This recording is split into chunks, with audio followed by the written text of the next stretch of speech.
King Charles drove desperate Harry and Meghan to sign contracts worth up to £128 million after leaving the royal family, Omid Scobie claims. Greetings from Royal Family Lid on my channel. It was reported yesterday that Harry and Meghan, having left the royal family, were desperate for money and hurried to sign contracts worth up to £128 million. Author Omid Scobie proposed that the Duke and Duchess of Sussex had signed a number of business agreements as a result of the King's ineptitude in managing the Megxit affair. The couple, he said, were in a spin and needed serious money, since they can agree to things they might not have accepted if their resources had not been cut off.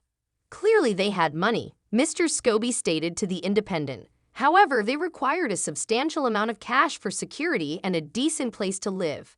After resigning as senior royals and relocating to the US in 2020, the couple inked deals for books, documentaries, and podcasts. These included an £81 million, 5-year contract with Netflix, the world's largest streaming service, and an £18 million, early cancellation contract with Spotify.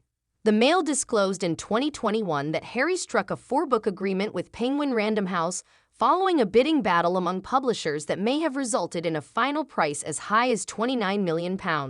Harry made a number of hurtful disclosures about his father and elder brother Prince William as a result of the deals. These were included in his memoir Spare and the Netflix series Harry and Meghan.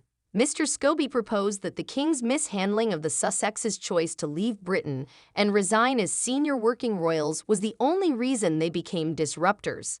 Thank you. Please share my video. He cited an anonymous family friend in his book Endgame, which was published yesterday, as claiming that although Harry and Meghan just wanted to be heard, Charles had been too obstinate. According to the book, Charles was advised to swallow his pride and have a conversation with his younger son by the late Queen and senior court aides, but he refused. According to Mr. Scobie, all financial assistance for Harry and Meghan was terminated in July 2020, including the funding of their official security, which was previously covered by Charles's personal income from his estate in the Duchy of Cornwall. He said in Endgame that they signed several profitable deals they might have reconsidered if they hadn't been under such financial strain, as a result of the haste to make business agreements after the royal institution cut them off from all funding and protection in 2020.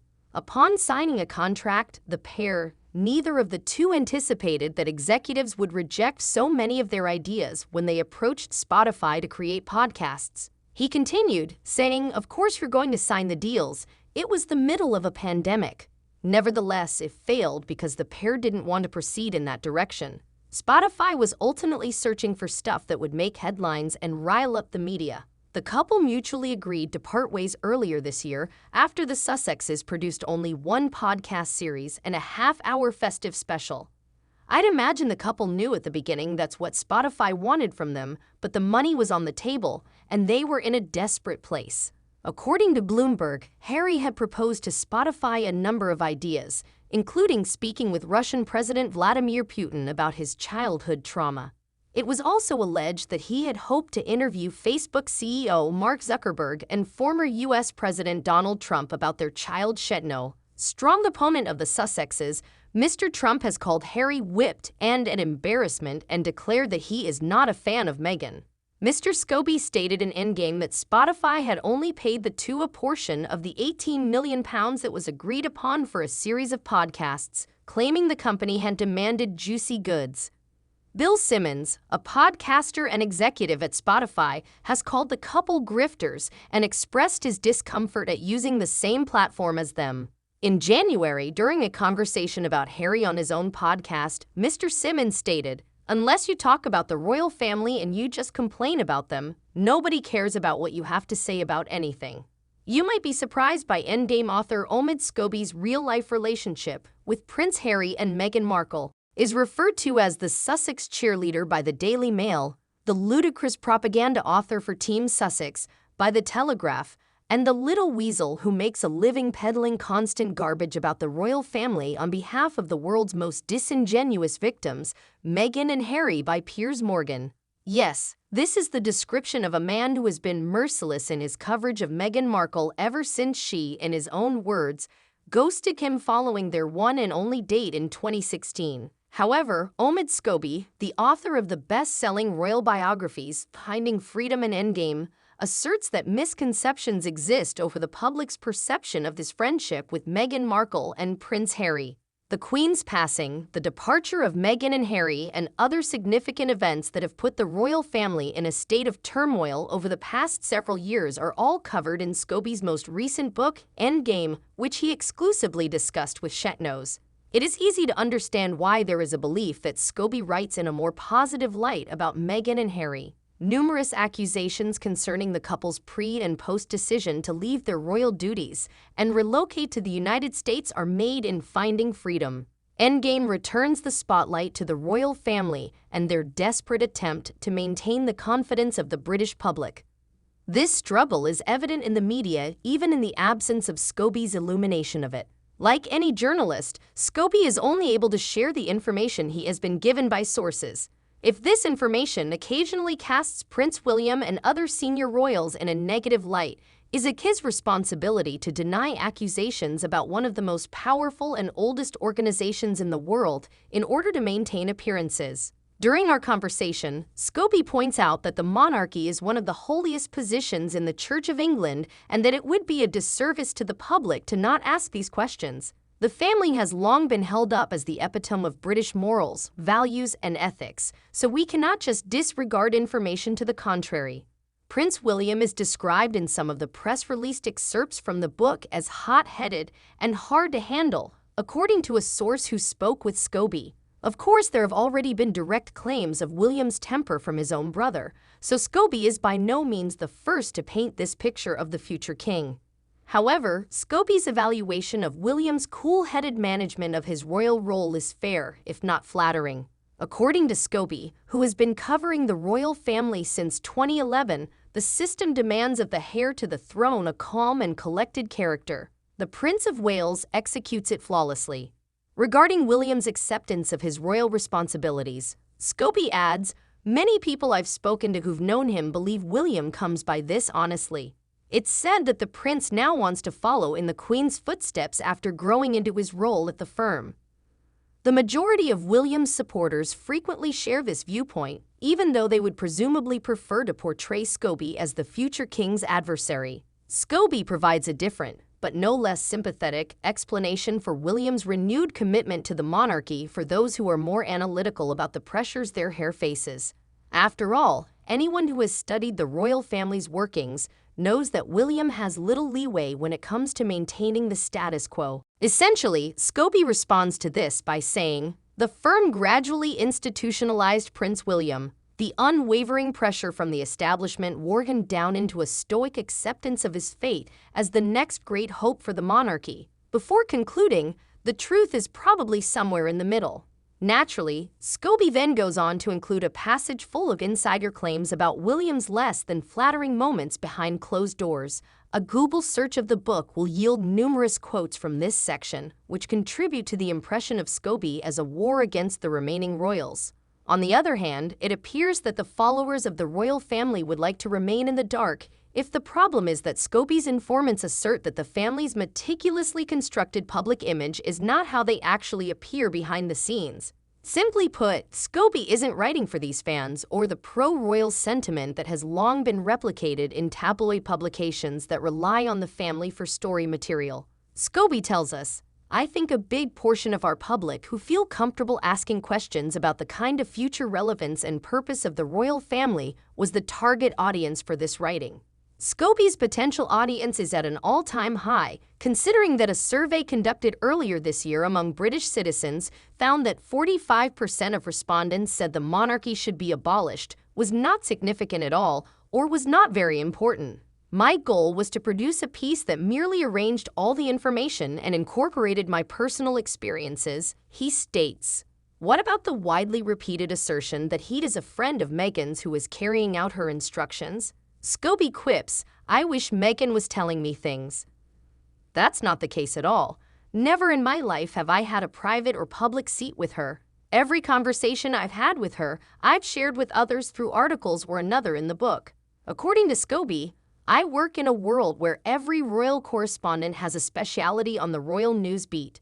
It's obvious that he feels treated unfairly in contrast to the numerous other royal correspondents who concentrate on particular family members. You can read and keep up with royal reporters for William-related news because you know they have access to his inner circle and his team. Scobie notes that another option is the royal editor, who serves as King Charles' go-to person. None of them have ever been referred to as the mouthpiece, the defender, or the friend. Scobie is adamant that all he is sharing is knowledge he has accumulated over the course of his extensive career. I'm not sure how I feel about Meghan, and I believe that having a personal view on her is essentially meaningless. I can see why she's such a divisive character in the modern world. However, looking back at her life as a working royal, what I saw and wrote about her was a person who had been subjected to some truly awful things, some of which were made possible by and within the monarchical institution. This is the truth that the tabloids frequently overlook in favor of their harsh anti-Meghan narrative. The former actress came before us and spoke openly about how her mental health was nearly completely wrecked by the prejudice and bullying she endured in the British media. It would be risky to brush off her accusations and disregard anything that could implicate the royal family. Scobie thinks we should be wondering why no one else is publishing supposedly pro-Sussex content rather than why he is. Few people who are close to you feel comfortable enough to write that, according to Scobie. Because of the outcome, you will not receive an invitation to attend private media briefings or receive a text message alerting you to developments the evening before a news story is released. However, Scobie notes that silence comes at a cost, and that cost is frequently the whole tale. I was really clear when I wrote this book that it was written without fear or favor, without concern for potential burnt bridges, as long as the story that I felt needed to be told was told. Thank you for subscribing to my channel. The Royal Racist. Who is he? Omid Scobie's updated biography. Final chapter is removed for error. By mistake, the royal who asked what color Archie's skin was named. His most recent biography was recently taken down from bookstores due to a printing error, and everyone is curious about the identity of the royal racist who questioned Meghan Markle and Prince Harry about the possible racial tone of their kid Archie. Meghan and Harry said in their shocking 2020 interview with Oprah that during her pregnancy with Archie, numerous members of the royal family raised concerns and debates about how dark his complexion might be when he is born. Meghan went on, "There are multiple conversations, possibly, and what it would imply or look like." Meghan refused to give Oprah the names of the members of the royal family who expressed these worries. Meghan remarked, "I think that would be very damaging to them. I am never going to share that conversation." Harry continued, "I was a little stunned at the moment, and it was embarrassing." The assertions were described as concerning by Buckingham Palace, which added that recollections may vary. However, the claims would be dealt with discreetly, and the identity of the royal who would have asked the question has never been revealed. Biographer Omid Scobie's latest book, ENDGAME, Inside the Royal Family and the Monarchy's Fight for Survival, discusses the incident. The book's author had previously stated that he was unable to name the senior member of the firm due to libel restrictions. Now that Scobie's book has been quickly taken off the market, everyone is curious about the identity of the royal racist. Who is the racist royal? Although the identity of the royal racist is unknown to us, there have been rumors that Dutch editions of the book inadvertently disclosed their identity. Page Six was informed by Xander Publishers that it had been asked to immediately stop selling the biography. You're correct, however, I'm not allowed to discuss specifics. A representative for the publishing business informed the Daily Mail, "We have, however, received a request to put the title on hold, and that is what we have done." The representative went on, "But we have received a request to put the title on hold, so that is what we have done. We're waiting on more guidance. I have no idea how long this will last." The person's identity was included in an advance edition supplied to Dutch journalists, and those in the media who did read the book informed Page Six that it confirms other allegations made by royal biographies published the previous year. Since then, in a flurry of confusion, Scobie has had to defend himself, claiming that he did not identify the royal in issue and attributing the typo to a translation error. The book is available in other languages, but sadly, I am not fluent in Dutch. However, he assured the Dutch chat show RTL Boulevard that I'm sure the publishers will have it under control if there were any translation issues. I authored and revised the English translation. It states, but in those private letters, the identity was confirmed. The mail has redacted the name concerned, referring to correspondence between Meghan and the king discussing the matter. There's never been any version that I've produced that has names in it, the Daily Mail reported. I hope that people understand that this is not a book about Harry and Meghan, despite press coverage. Scobie stated in an interview with Vanity Fair, "This is not the sequel to Finding Freedom. Written at a time when I believe it is more essential than ever, it's a really important look into the current status of the British royal family in a way that I don't think anyone has ever done before. And because I believe that this kind of conversation always ends up producing greater things, I hope that it is welcomed rather than being ignored or rejected." He went on, "Because Britain is a slow-moving, proactive institution, it is evolving at a rate the royal family could never comprehend. It places them in a very different era from their previous experiences, but they are still dealing with the issues that are brought up in front of them, like racial issues, historical slavery, relationships with the media, and the darker things that happen behind closed doors with family member treatment. All of these items are things that can be worked on going forward, addressed, and improved." Endgame. The battle for survival inside the royal family and the monarchy. The book's synopsis reads as follows.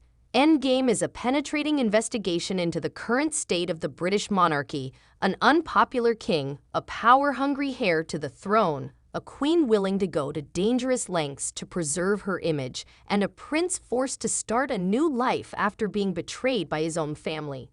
Omid Scobie is a longtime royal journalist and the author of the international blockbuster Finding Freedom.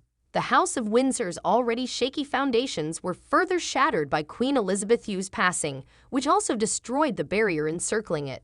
The monarchy and those who support it are now exposed and at odds with a world that is modernizing at a rapid pace. The monarchy is an institution that has long been hampered by outdated views about race, class, and money. Scobie pulls back the curtain on an institution in turmoil to demonstrate what the monarchy must change in order to survive. He does this by drawing on his extensive experience as a royal reporter and more than 10 years of talks and interviews with current and former palace staff, trusted friends of the royals, and even the family members themselves. At STYLECKSTER, our goal is to make style accessible to everyone. We only highlight goods that we know you'll adore just as much as we do. Please be aware that we might get a tiny commission from a purchase made after clicking on one of the links in this story. Prince Harry had to leave the royal family because he was traumatized, according to an expert. If Prince Harry wanted to live a genuine life, he had no choice except to break away from the royal family. Harry discussed his trauma with Dr. Mate earlier this year. According to trauma specialist Dr. Mate, Prince Harry, who was traumatized, had no choice but to cut off contact with his family in order to lead a really authentic life. In 2020, Harry made the well-known announcement that he and his spouse Meghan Markle would be leaving their positions as senior royals. After moving across the pond, the couple landed in California, where they currently reside in a mega mansion with their 2 kids, 1-year-old Lilibet and 4-year-old Archie. In his groundbreaking memoir, Spare, which was published earlier this year, the 39-year-old prince talked about the tragedies of his early years. In the tell-all book, he also revealed personal aspects of his cold relationship with his family. Following the publication of Spare, Dr. Mate had a 90-minute live-stream talk with the Duke of Sussex earlier this year. Harry's decision to step down as a senior royal caused rifts in his relationships with King Charles and Prince William, according to the controversial trauma expert. Harry was trapped in a conflict between attachment and authenticity at that time. Families are tough. Families hurt one another. Children are traumatized in families. Harry was traumatized in his family, not because his family didn't love him, but because they were carrying their own trauma and passing it on to the next generation. Dr. Mate said in an uncensored interview with Piers regarding Harry's circumstances.